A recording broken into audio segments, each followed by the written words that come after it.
आढळराव पाटलांचा प्रचार करण्यासाठी त्यांच्या प्रचार यंत्रणांनी एक गीत तयार केलं।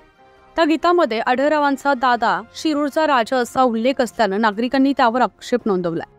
तर लोकशाहीत कोणी राजेशाहीचा विचार घेऊन येत असेल तर अशा मानसिकतेला काय म्हणणार असा प्रश्न उपस्थित करत महाविकास आघाडीचे उमेदवार डॉक्टर अमोल कोल्हे यांनी आढळराव पाटलांना चिमटे काढले।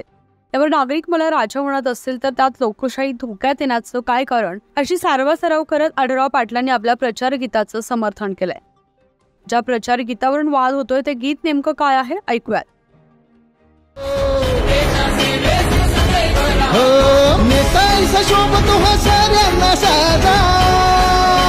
शिवाजी दादा आढळराव शिरूरचा हो राजा, शिवाजी दादा आढळराव शिरूरचा हो राजा।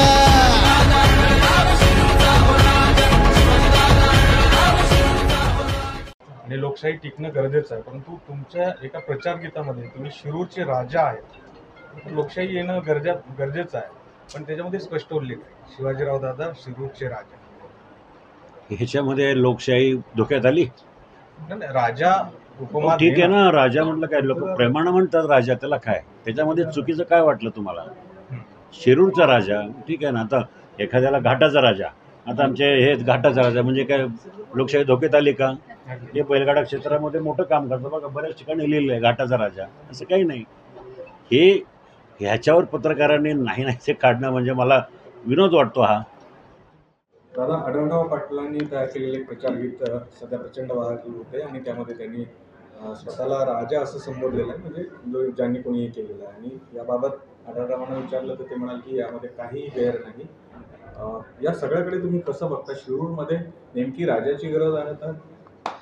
यामध्ये काही गैर नाही असं कोणाला वाटत असेल तर तो ज्याच्या त्याच्या मानसिकतेचा प्रश्न आहे।